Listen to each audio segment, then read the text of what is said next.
ഇപ്പോൾ കേന്ദ്രം നടപ്പിലാക്കുന്ന CAA എന്നത് നേരിട്ട് ബാധിക്കാൻ പോകുന്നത് ബംഗാൾ, ആസാം തുടങ്ങിയ 2-3 സ്റ്റേറ്റുകളെ ആയിരിക്കും. ബാക്കി ഇന്ത്യയിലെ ഒട്ടുമിക്ക സംസ്ഥാനങ്ങളെയും ഒരു പൗരനെയും ബാധിക്കാൻ പോകുന്ന ഒന്നല്ല ഇതെന്ന് വളരെ വ്യക്തമായി അറിയാവുന്നവരാണ് BJPക്കാർ. അതോടൊപ്പം തന്നെ ഇത് നടപ്പിലാക്കാൻ പ്രായോഗികമായ ബുദ്ധിമുട്ടുകൾ ഏറെയുണ്ടെന്നും അവർക്കറിയാം. CAA വരുന്നതോടെ BJPയുടെ എതിരാളികളായ രാഷ്ട്രീയ പാർട്ടികൾക്ക് മുസ്ലിങ്ങൾക്കൊപ്പം തങ്ങളുണ്ട് എന്ന് വിളിച്ചു പറയേണ്ടി വരും. ഒരർത്ഥത്തിൽ CAA എന്ന് കേൾക്കുമ്പോൾ തന്നെ മുസ്ലിങ്ങൾ പേടിക്കുന്ന ഒരു അവസ്ഥയിൽ എത്തിച്ചതും ഇത് പ്രതിപക്ഷ പാർട്ടികളാണെന്നുള്ളതും സത്യമാണ്. ഇതിൽ നിന്നും BJP എങ്ങനെയാണ് നേട്ടം കൊയ്യുന്നത് എന്ന് നോക്കാം. ഈ പ്രതിപക്ഷ പാർട്ടികൾ പ്രതിഷേധവുമായി തെരുവിൽ ഇറങ്ങുമ്പോൾ BJPക്ക് ഇനിയും തങ്ങളുടെ കീഴിൽ വരാത്ത ഹിന്ദുക്കളോട് പറയാം, ഈ ബംഗ്ലാദേശികൾക്ക് വേണ്ടി പ്രവർത്തിക്കുന്ന പാർട്ടിക്കാണോ നിങ്ങൾ വോട്ട് ചെയ്യാൻ പോകുന്നതെന്ന്. അതിനൊപ്പം കുറച്ച് രാജ്യസ്നേഹവും തീവ്രവാദവും വിളമ്പുകയും ചെയ്യും. അങ്ങനെ എന്ത് ചെയ്തിട്ടും ലഭിക്കാത്ത ഹിന്ദു വോട്ടുകളിൽ ഒരു 10-15% കൂടി BJP പ്രതീക്ഷിക്കുന്നുണ്ട്.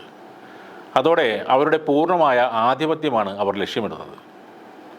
2022 ഉത്തർപ്രദേശ് നിയമസഭാ തെരഞ്ഞെടുപ്പിൽ BJPക്ക് ലഭിച്ച വോട്ട് ഷെയർ 41.2%.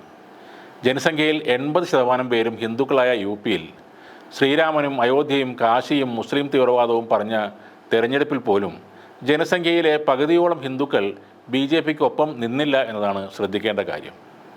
എത്ര വലിയ തീവ്ര ഹിന്ദുത്വം വിളമ്പിയിട്ടും അവർ താമരയിൽ വീണില്ല.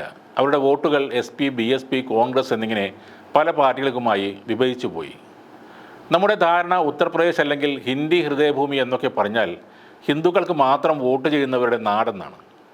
എന്നാൽ യോഗിയും മോദിയും അമിത്ഷായും ഒക്കെ തലകുത്തി നിന്നിട്ടും കാവ്യ പുതക്കാത്ത വലിയൊരു വിഭാഗം ഹിന്ദുക്കൾ അവിടെയുണ്ട്.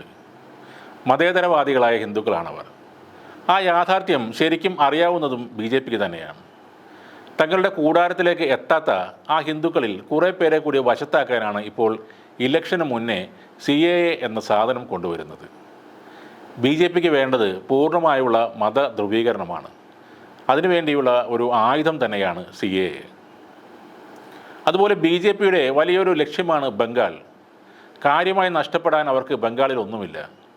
ഇപ്പോൾ ഈ വിഷയത്തിൽ മമതാ ബാനർജി എടുക്കുന്ന നിലപാട് ഒന്നുകിൽ അവരുടെ മുസ്ലിം വോട്ടുകളെ ബാധിക്കും, അല്ലെങ്കിൽ ഹിന്ദു വോട്ടുകളെ ബാധിക്കും. BJPക്ക് വേണ്ടതും അതുതന്നെയാണ്. എതിരാളിക്ക് ലഭിക്കാവുന്ന വോട്ടുകളെ ഇല്ലാതെയാക്കുക.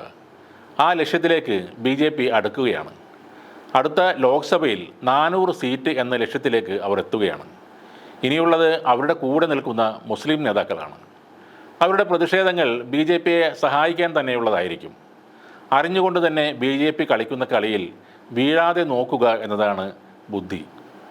ഇലക്ഷനും CAAയുമായി കൂട്ടിക്കുഴക്കാതെ ഇരിക്കുക. അങ്ങനെ ചെയ്താൽ അത് വളമാകുന്നത് BJPക്ക് തന്നെയാണ്. ഇന്ത്യ മൊത്തം വേരുകളാഴ്ത്തി വർഗീയതയുടെ ആ മഹാവൃക്ഷം ഒരിക്കലും പിഴുതെറിയാൻ പറ്റാത്ത രീതിയിൽ വളർന്നു നിൽക്കും.